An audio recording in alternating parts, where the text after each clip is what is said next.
Good morning. My name is Bill Baker. I'm with Firestorm, and we're pleased to have you join us today for this webinar. This is part of the 2017 Crisis Coach webinar series presented by the Georgia Independent School Association. Today we're going to be discussing what should every leader know. It's about crisis intuition. We'd also like to have you become our friend. On Facebook, we're Firestorm Solutions. On Twitter, we're Firestorm Soul. Yes, we do have a hashtag. That hashtag is Crisis Coach. Firestorm transforms crisis into value and empowers you to manage risk and crises. Firestorm expertise is crisis management, critical decision support, crisis communications, crisis public relations, and consequence management. We're America's crisis coach, and we follow a predict, plan, perform methodology. The presentation today is not complete without the accompanying oral comments and discussion, and this work product should be discussed in conjunction with advice from your organization's personal counsel. Don't interpret this information as legal advice or legal opinion. We're delighted to have the Georgia Independent School Association as our longtime host and underwriter of this webinar series. You can go to firestorm.com and you can watch past webinars from previous years and even earlier this year. And you can register for future webinars that will be going on a monthly basis. Jeff Jackson is not able to be with us. He's out assisting people in the organization. But we do acknowledge him and we appreciate his continued support. Our presenter today is our very own Guy Higgins. Guy Higgins is a principal located in the Colorado area.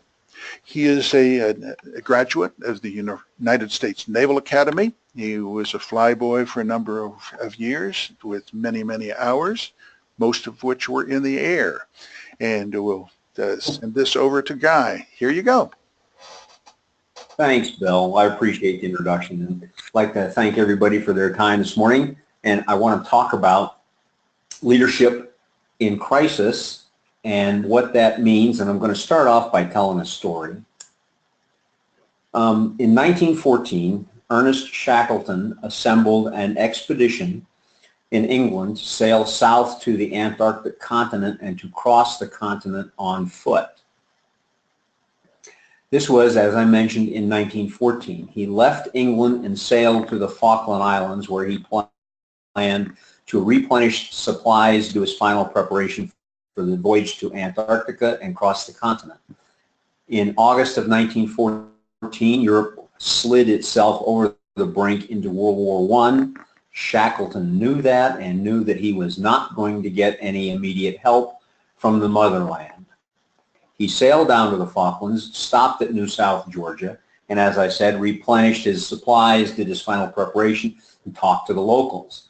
The locals explained to him that the preceding winter and spring, he's in the Southern Hemisphere now, so he's approaching summer in the Southern Hemisphere, that the preceding winter and spring had been truly abnormal in the fact that they were cold and absolutely terrible weather, and that the sea ice was much worse than any of the locals could ever remember having experienced before, and that their expectation was the summer would be much colder than normal. Shackleton listened to what they had to say and then proceeded with his plan as originally established back in England as much as a year earlier. He sailed with his expedition out of New South Georgia down to the Antarctic continent, and just like they told him he would, he experienced much more dense and sea ice and much more cold weather and miserable weather than he had anticipated. In fact, the expedition's ship became stuck in sea ice that froze around it, and Shackleton and the expedition spent 6 or 7 weeks entertaining themselves while they waited for the warming of summer to free the ice around them. That was a forlorn hope as the ice continued to freeze and press in on the ship, eventually forcing it out of the ice and crushing it. At this point, Shackleton and the expedition are absolutely positively in extremis. The ship is never going to float again. They can't go anyplace. The ice is merely going to get worse and worse, and they're stranded on this ice floe, this ice shelf out over the Antarctic Ocean. So Shackleton and his men take one of their longboats, pile as many supplies as they can, and commence to drag the longboat over the ice. That's important to recognize that sea ice does not freeze like the ice surface of a hockey rink. It is incredibly irregular with fissures and gaps and chunks sticking up. They crossed that more than 100 miles, dragging that longboat till they reached Elephant Island, where they established a temporary camp for the majority of the crew, while Shackleton and a couple of his men rigged the longboat with a mast and a sail and a partial cover, and they commenced to navigate from Elephant Island back to the Falklands in New South Georgia. That's over 1,200 nautical miles, and that is through some of the most adverse weather imaginable. Back in the 18th century, Captain Bligh, on his way to Tahiti to collect breadfruit, tried to round the Cape Horn, the southern tip of South America, from east to west against the prevailing winds. He spent 2 months trying to make that passage around Cape Horn, gave up and sailed the other way around the world to Tahiti because it would be quicker. This is the weather that Shackleton is facing, and he successfully navigated using only the sun, moon, and stars, and that's difficult by itself because it's weather there is overcast much of the time. And so he managed to do that feat of navigation and seamanship. Getting back to New South Georgia, they landed on the southern shore of the island, crossed the mountain range in the middle of New South Georgia, and went down to the colony, organized a rescue operation expedition, went back to Elephant Island against the prevailing winds, rescued all the men that were there on Elephant Island, and he did not lose or injure a single member of the expedition. Talk about reality TV. He got back there. So is that an example of good leadership? Well, I don't want to take anything away from Shackleton, and he was knighted for his leadership during that crisis. However, it shouldn't be required for anyone to exercise that level of superhuman leadership and achievement. You should exercise leadership before you get into crisis, having done the what-if planning and be prepared for situations that are not what you expected, which is definitely not what Sir Ernest did. So in looking at this, I'm going to look at 3 pairs of case studies. Those case studies will be a compare and contrast between Malaysia Air Flight 370 and an Air Asia crash, between British Petroleum and Chevron incidents, and between incidents at Louisiana State University and Chardon High School in Cleveland, Ohio. In each one of those, I'll talk about the pressure that the leaders were under, whether or not the decision-making was easy or difficult, whether or not they were facing any ethical challenges, and how well they were able to manage the consequences of the initial event. So without any further ado, let's talk about Malaysia Air Flight MH370. For those that don't recall, because it was several years ago, MH370 took off from Kuala Lumpur, headed northeast into an Asian destination, and after about 20 or 30 minutes, they lost contact. Air traffic control radar lost contact with the airplane. Malaysia Air is a national sponsored airline, and so the government got on TV and radio and began to announce that they'd lost contact with the airplane. That was the only thing they really knew, was that they'd lost contact with it. However, their behavior over the next couple of days indicated that they really hadn't thought about how they were going to respond to a situation where an airplane disappeared. Just disappeared, which is different than crashing, so got to admit to that. But it turns out that that first day, they quickly found out that military radar had maintained contact with the airplane for an additional 20 minutes. And during that 20 minutes, the airplane continued on its initial course. At that point, military radar lost contact with the airplane, and Malaysia Air announced that they in fact had, yes, we had more radar contact, but now we've lost contact and we still don't know what's happened and we have no idea what's going on. but it turned out that they were still able to maintain contact with the airplane through telemetred maintenance data.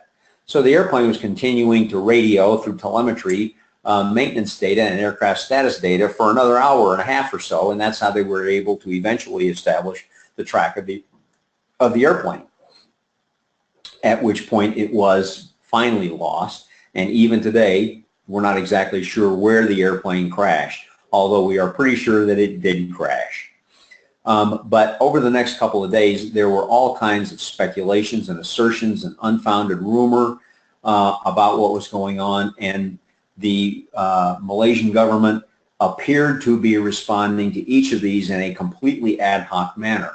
And they were dealing with press that was talking to almost everybody out there, anybody who had an opinion or a rumor or a wild assertion, including UFOs and aliens. And they got press time. And the Malaysian government did not respond well. They responded through press conferences, and they responded through press releases. They were under enormous pressure. Here's a 777 with a couple of hundred plus people on it, have disappeared from the face of the earth. They have no idea where it is or what happened to it. Decision making is extremely difficult, under enormous pressure, and they continued each time. They appeared to be forced to admit that things weren't as rosy as they had said before. They were facing these ethical challenges, and they continued to try to paint a rosier picture than they could actually support, and continued to have to walk those assertions back. They did a poor job of that, and the consequences of Malaysia Air were enormous. And in fact, the airline is still suffering from some of those consequences today in brand and reputation and reduced ridership. In contrast, about 2 months after the Malaysia Air incident, Air Asia, a low-cost airline in Asia, suffered a crash shortly after takeoff. Now, Air Asia knew what happened. They knew the airplane crashed, and they knew for a fact they did not know whether or not there were any survivors. They did not know what had caused the crash, whether it was something mechanical with the airplane, or whether it was a terrorist incident, or whether it was pilot error. But they immediately began to contact everyone who was at the departure point.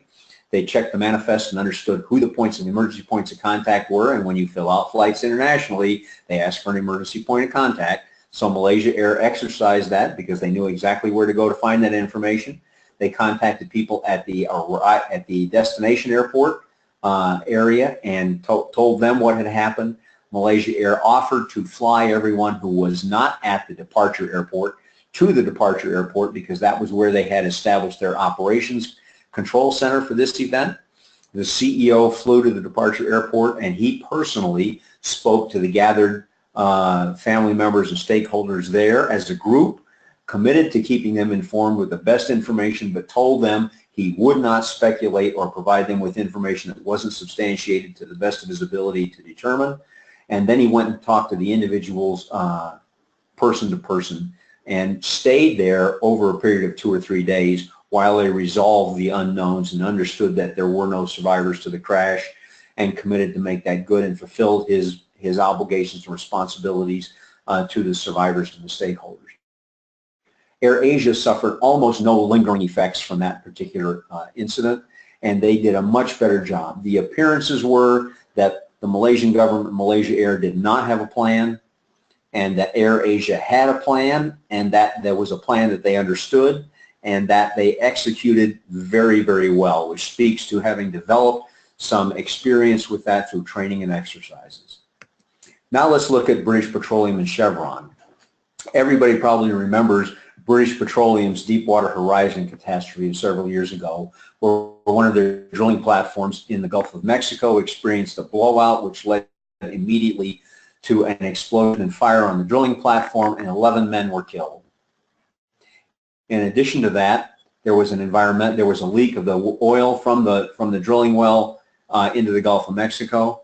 British Petroleum, once again, like Malaysia Air, behaved as if they had not anticipated such a situation or had not exercised any of their plans for such a situation.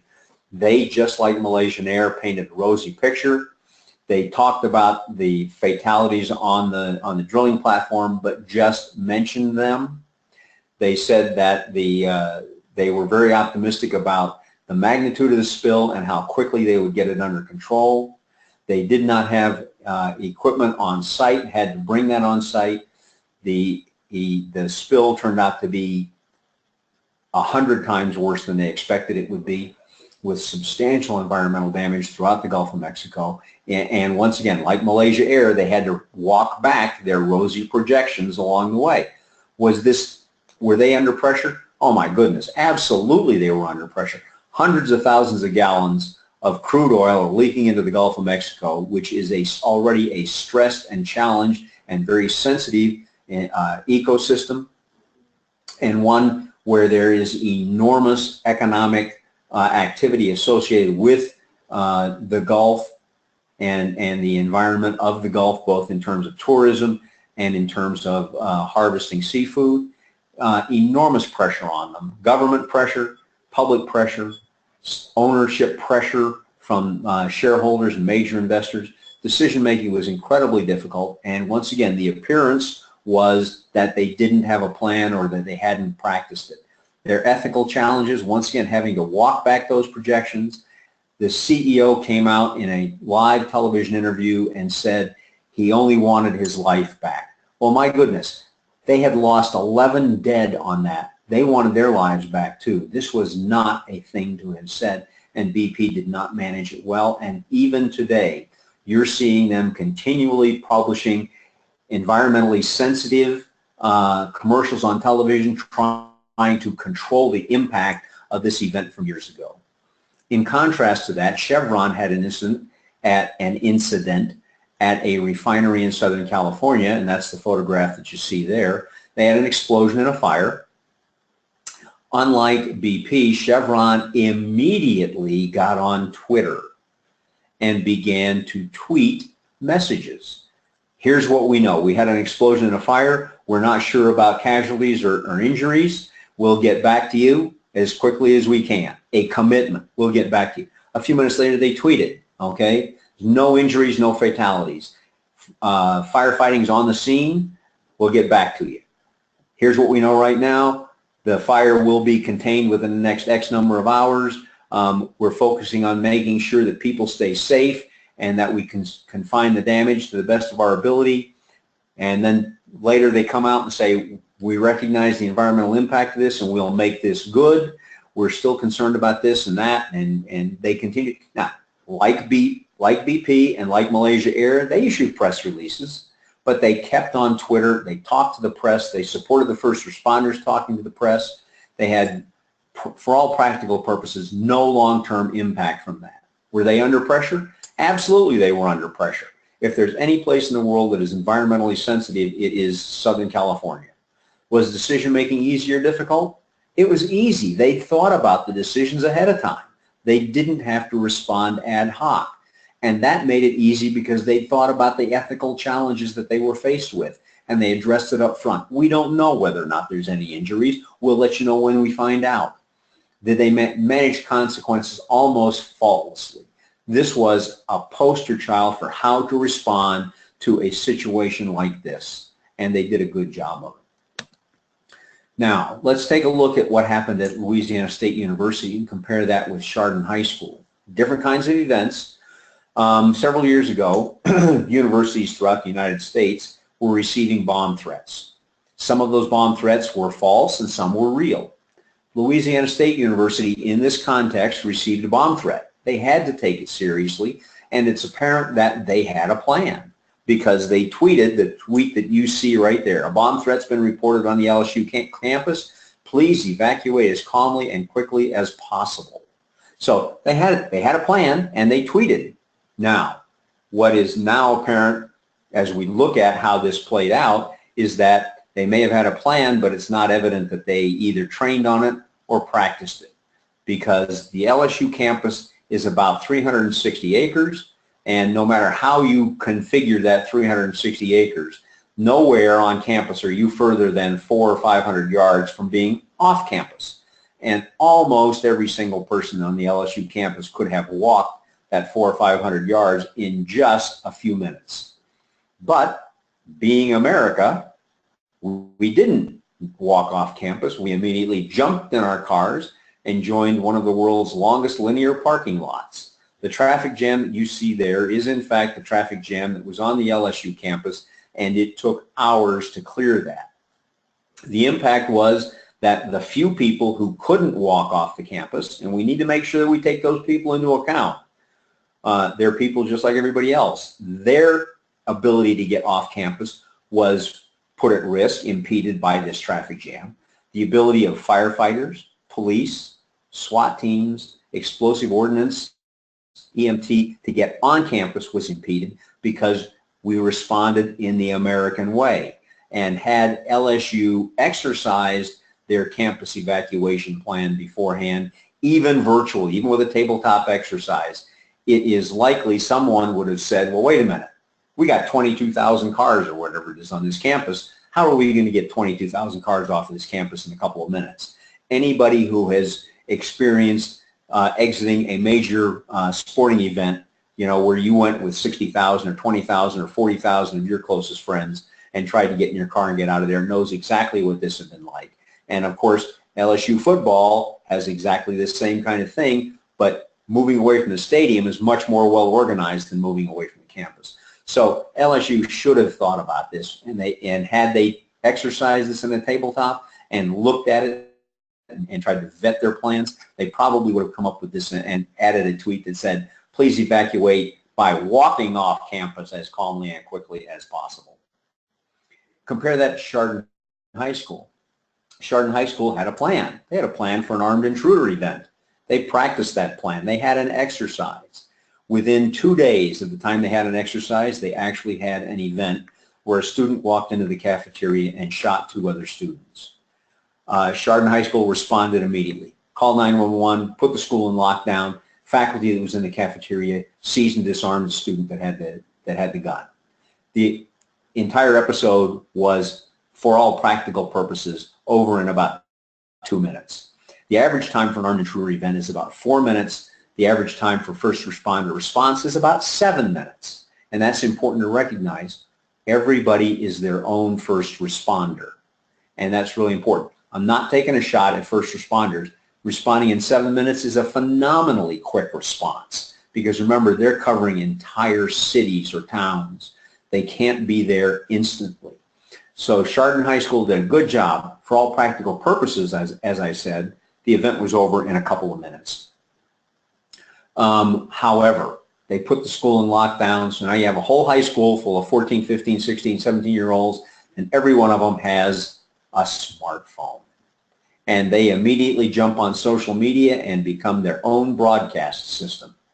It takes the news media, the Cleveland Plain Dealer, the local TV stations, MSNBC, CNBC, CBS, ABC, Fox News, CNN.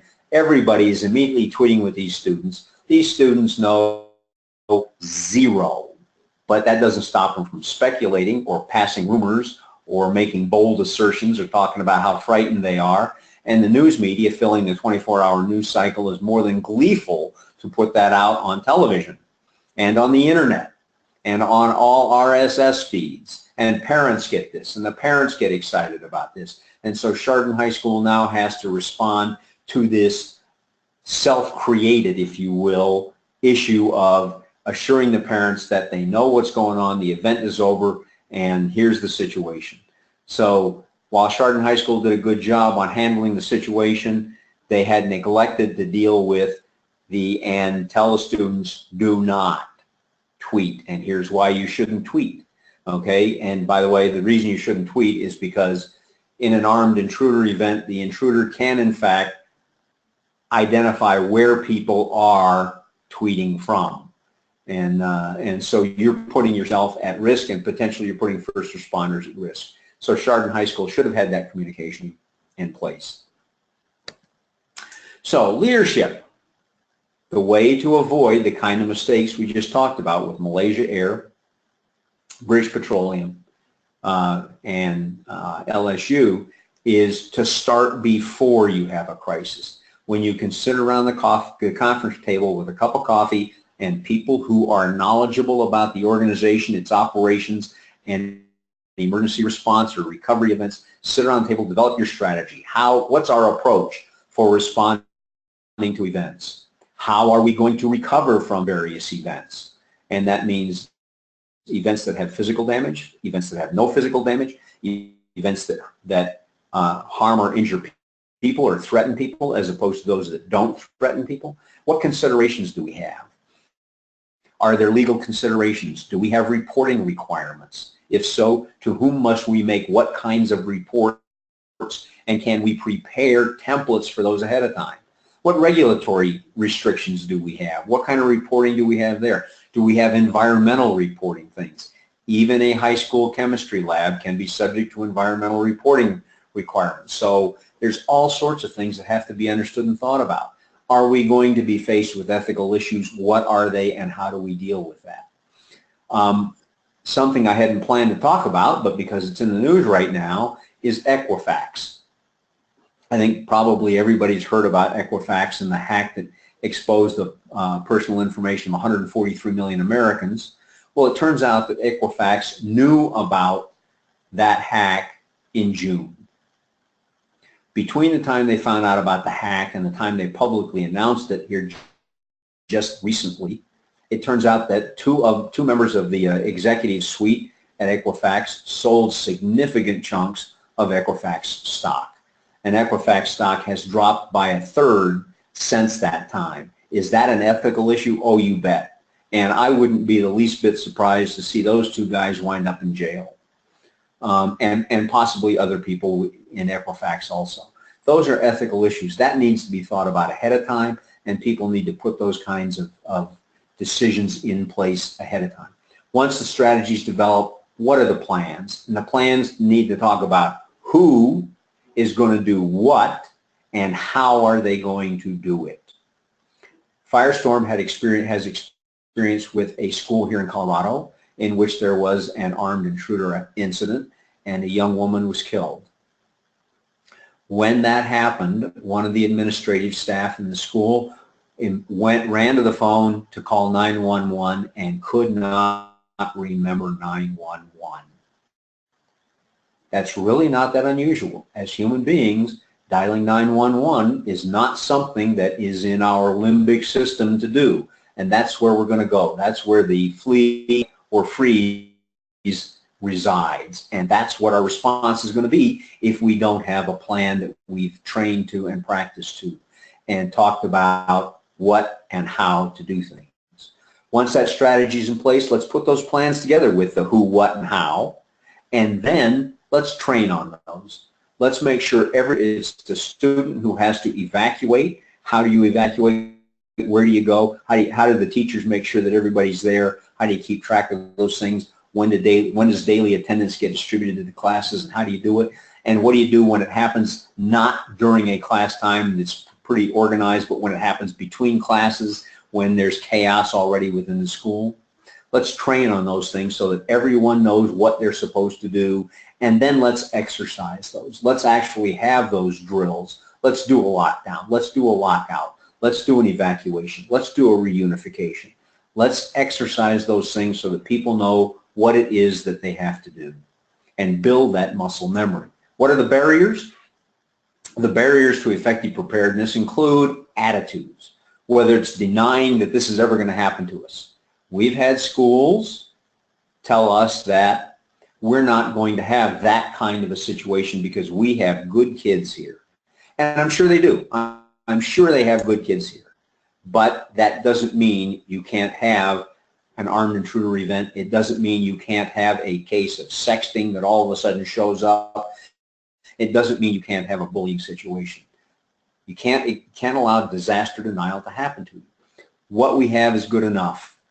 No, that may be true. You can't count on it. Until you've trained on it and exercised it, you're not going to know that it's good enough. And you have to continually look at it to see what's changed and make sure that you update it.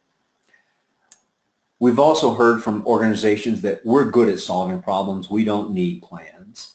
And that may have been true in the past, not necessarily true in the future.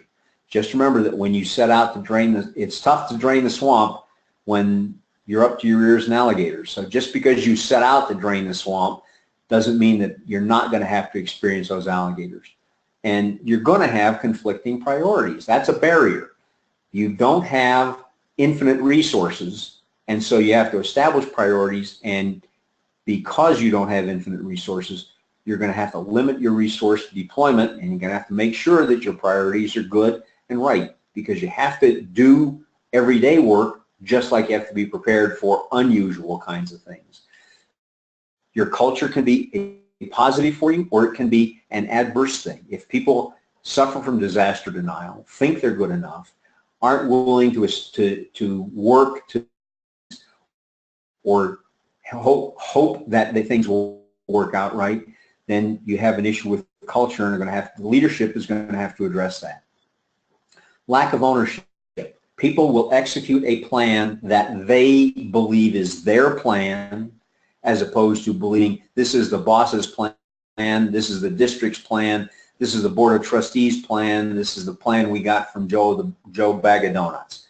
If it's my plan, I'll execute it better because I own that plan.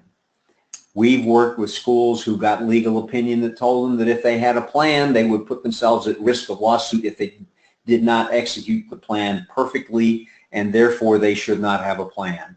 I got to say, that is awful advice, because you're at risk twice if you don't have a plan. You're at risk of whatever the plan was meant to address, and you're at risk of being sued because you didn't have a plan. So all of those things are barriers to effectiveness, and leadership needs to go through those and identify them and put effort against them.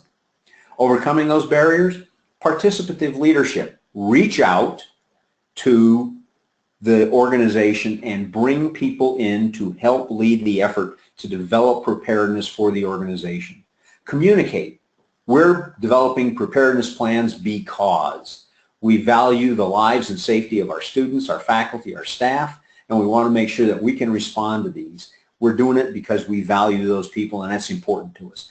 Follow through with it by having the training and the exercises, and leadership needs to be visible. All of those things build that ownership that I talked about as being important to the eventual performance of the execution plan. Why is that? When you do exercises, trained people exercise things, they build muscle memory, just like professional athletes or college athletes or high school athletes. You build that muscle memory by exercising the game plan, and that's what you do here. And you do it enough, you develop the experience that allows you to have intuition in times of crisis, so that you can achieve an intuitive answer based on your experience rather than having to think through the entire process in a cognitive manner. Intuition is faster, but it only works if you have the experience base. Intuition is not something that we're born with. It's not magic. It is experience acting at a very rapid pace. That builds confidence, and that leads to better performance. So once we've done this, every time we have an exercise, and even when the exercises have different scenarios, you're still building the intuition, the muscle memory, you're developing the confidence to have better performance. So even though there are differences in the details, the confidence and the experience that you're building up is going to lead to better performance in times of crisis. Faster, more efficient, more certain, and you'll get better safety, better outcomes, better manage the consequences downstream. So during pre-action, leadership needs to lead to create that team, to create the plan, to create the experience. And then during a crisis, that muscle memory takes over, and there's no need for the superhuman leadership that says, let's drag this longboat 100 miles across the ice, establish a rescue camp, sail 1,200 nautical miles, climb over a bunch of mountains, and organize a rescue expedition, all without any help from the outside except there in the Falklands. We don't need to get knighted in order to have managed a crisis well and professionally. So with that, it's important to recognize that a brief of this webinar can be downloaded from the Firestorm site, and everybody can use that to remind themselves of the points that we've made today and the difference in performance between people who have plans and people who do not have plans. People who have plans, who have trained on them and exercised on them, and people who have not had plans. And it is the responsibility of leadership to enable and empower that entire flow of events. So with that, Bill, do we have any questions? No? No questions on this one today. Thank you, Guy. Okay, I think we have a couple of minutes left though, so we can give people 2 minutes of their day back. Okay, be sure to join us next month for another presentation in this Crisis Coach webinar series. Thank you again, Guy, and goodbye. Bye.